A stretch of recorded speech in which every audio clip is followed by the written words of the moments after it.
បងប្អូនអាចធ្លាប់ឮច្រើនឃើញច្រើនពីការផ្សព្វផ្សាយពីផលិតផលសុខភាពអាហារបំប៉នអាហារ fiber អាហារឬក៏ថ្នាំសម្រក់រាងអីជាដើមតែយើងកម្របានឮពីការផ្សព្វផ្សាយអំពីការហាត់ប្រាណដើម្បីទទួលបានសុខភាពល្អណាស់ហើយបើការឡើងភ្នំដើម្បីទទួលបានសុខភាពផ្លូវចិត្តផ្លូវកាយរឹងមាំទៀតគឺកាន់តែឮតិចតួចមែនតើសម្រាប់បងប្អូនអ្នកចូលចិត្តដើរព្រៃផ្សងព្រេងដូចពួកខ្ញុំការដើរព្រៃគឺជាកីឡាមួយប្រភេទដែលជួយយើងបានច្រើនទាំងសុខភាពផ្លូវកាយសុខភាពផ្លូវចិត្តស្មារតីរឹងមាំការយកឈ្នះលើខ្លួនឯងកាត់បន្ថយ stress ហើយយើងអាចរៀនសូត្រពីគ្នាទៅវិញទៅមកជាពិសេសយើងទទួលបានបទពិសោធន៍ពីការរស់នៅក្នុងព្រៃជាមួយបងខាងសហគមន៍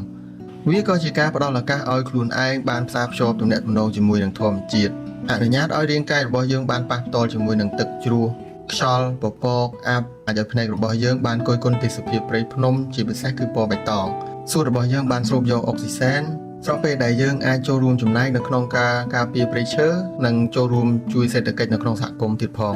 ការដើរព្រៃគឺដើម្បីសុខភាពផ្លូវកាយសុខភាពភ្នែកសុខភាពសួតហើយនិងសុខភាពបេះដូង